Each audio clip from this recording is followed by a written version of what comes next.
안녕하십니까. Beautiful Mind, 아름다운 마음, 그 존 내쉬의 그 일대기를 그린 영화. 이게 언제 나왔죠? 그것도 한 20년 됐나? 20년까지는 안 됐나? 그 양반이, 그 선생님이 이제 우리가 내쉬 균형, 제로섬, 비제로섬, 게임 이론 이런 거에 영향을 엄청나게 준 분이고, 예, 대단한 분이죠. 그 영화 되게 참 독특하게 봤던 것 같아요. 뭔가 뭉클하기도 하고 또 하여튼 안타깝기도 하고. 그분이 안타까운 것은 필즈상이라고 수학에서 노벨상은 받았어요. 노벨상은 한 20몇 년 전에 노벨 경제학상을 받긴 받았는데, 필즈상을 수학하는 사람들이 굉장히 쳐주거든요. 젊은 수학자들한테만 주는 상이에요. 근데 이제 우리나라는 아쉽게도 필즈상이 없죠. 일본의 필즈상 그 수상자가 쓴 어, 그 책을 읽은 적이 있는데, 와, 되게 정직해. 책 내용이 되게 솔직하고, 막 천재성을 보여주는 게 아니라 자신이 진짜 그거 수학 그 연구를 해가면서 정말 지겹도록 그 노력해서 했던 그 과정이, 필즈상 수상자면은 좀 나는 사실은 좀 약간 천재라서 이렇게 나올 것 같은데 그렇지가 않고, 그래서 인상적이었는데 필즈상을 못 탔어요. 왜냐하면은 그 영화 보신 분은 알겠지만은 조현병을 앓고 있었기 때문에 어 필즈상을 받으려고 하는 그 시기에 그 병 때문에 못 받았어요. 아쉽죠. 근데 경제학상은 노벨상을 받았어요. 근데 이제 경제학자, 수학자로서 참 대단한 사람인데, 수학에서 수학의 노벨상이라고 보통 얘기하는데 필즈상이 아주 대단한 상이죠.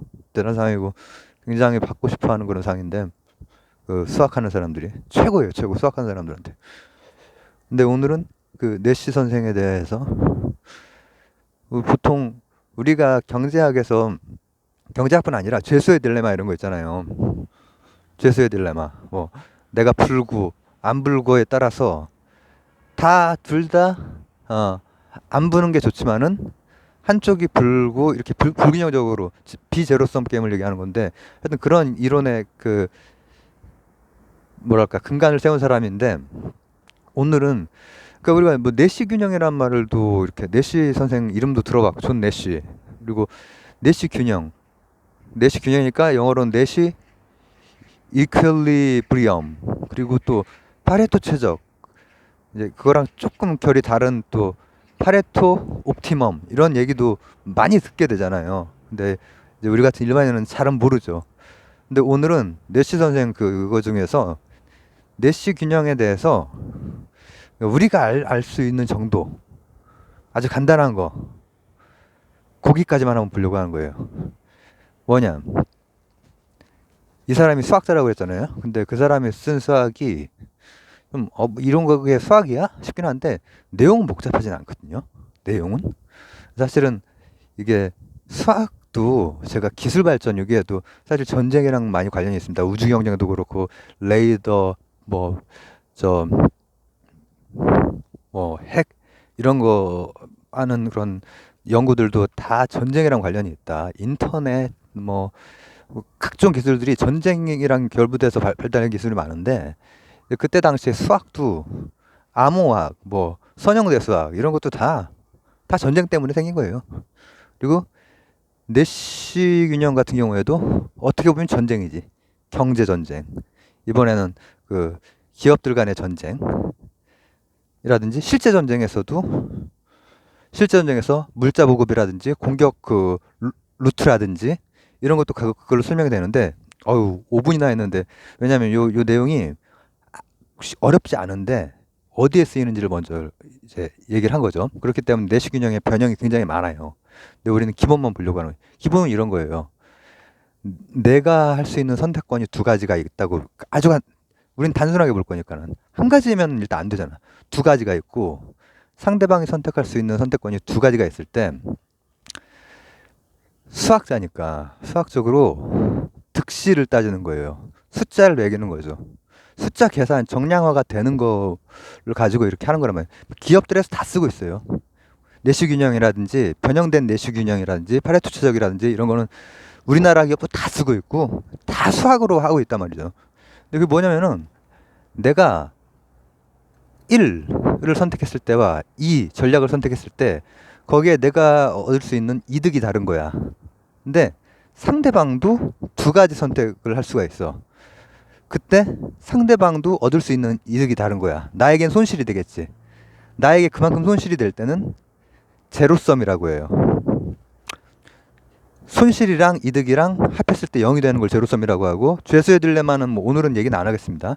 그거는 같지 않거든요. 같지 않을 때는 이제 비제로섬 게임이라고 해요. 그래서 이걸 게임 이론이라고 하거든요. 근데 게임 이론에서는 보세요. 내가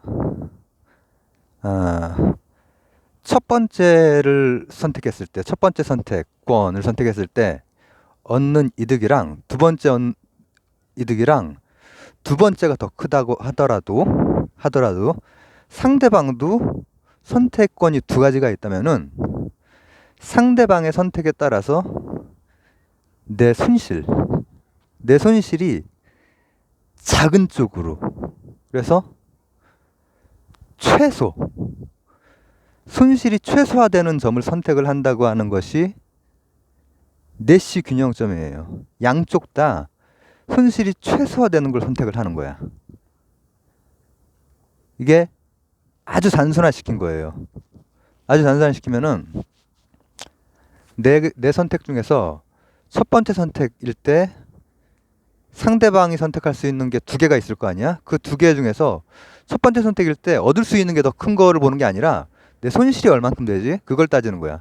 손실이 첫 번째 내가 최대한 100원까지 얻을 수 있는데 손실이 20원이 있어. 근데 내가 두 번째 선택을 하면은 최대한 얻을 수 있는 거는 80원밖에 안 되지만 손실은 0이야. 이런 경우에 이 최소 중에 뭐 최소 최대항 뭐 이렇게 최소 중에서 선택을 한다는 얘기예요. 그럼 이제 균형점이 맞춰지는데 이것은 아주 단순화시킨 것이고,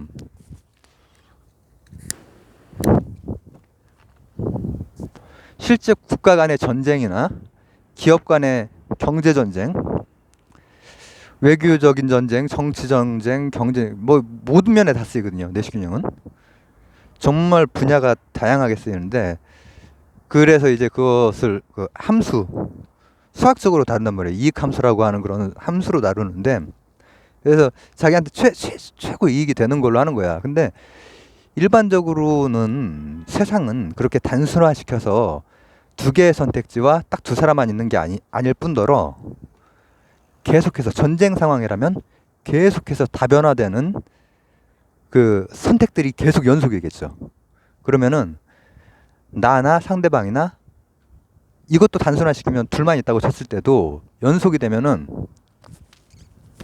나하고 상대방하고 서로 본단 말이야. 봐서 이 다음 선택에서 네가 그따위로 선택을 해?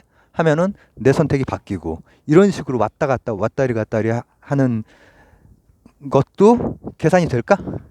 계산이 되게 복잡하겠죠. 계산이 돼요. 어떻게 계산이 될까? 역시 양자역학의 세계야. 확률로 계산이 돼요. 확률로. 그러니까 선택권이 두 개라면은 A라고 하는 1번에 그 확률을 A라고 하면 1번을 선택한 확률을, 2번을 선택한 확률은 뭐가 되죠? 두 개만 있다고 치면은 1-A가 되죠. 이걸 가지고 확률을 가지고 자신이 가질 수 있는 보상값을 양쪽에서 계산을 하는 거야. 확률을 가지고. 그러면은 그때도 확률 가지고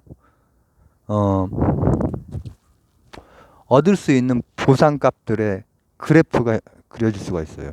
그래프가. 그리고 그래프가 만나는 점이 또 내쉬 균형점이에요. 계속해서 선택을 해야 되고, 실제로 우리가 접하는 세상에서는 딱 한 번으로 끝나는 그게 아니거든. 전쟁을 하건 아니면 기업에서 이를테면 우리나라 같은 경우에 이제 반도체가 뭐 이건희 그때 이후로 반도체를 어느 정도 잡고 있지만은, 그거를 하는 과정에서 이제 유럽 쪽이나 일본 쪽이나 뭐 중국 쪽이나 미국 쪽이나 여기랑 협력도 하고 전쟁도 하고 경제적으로 하면서 많이 아작을 낸 기업이 많이 있어요. 삼성이 반도체적으로 아작을 낸 기업이 국내외적으로 반도체 관련해서라고 얘기하지, 반도체 자체만은 아니니까.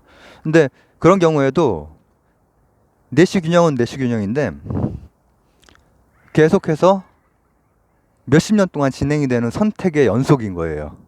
그런 경우에는 처음에 우리가 얘기했던 딱 숫자 행렬로 쓰면 하나, 둘, 셋, 네 개밖에 안 되거든요.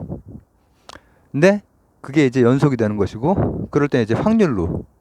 그래서 그 다음에도 이제 그 보완하느라고 내시 균형에 대한 그 이론들이 굉장히 많고, 그리고 또 그거랑 조금 다른 결로 파레토 최적도 제가 이제 전 채널에서 좀 얘기한 적은 있지만은 그것도 굉장히 갈리거든요. 갈리지만 오늘 보는 거 요약하자면, 내시 균형은 결국은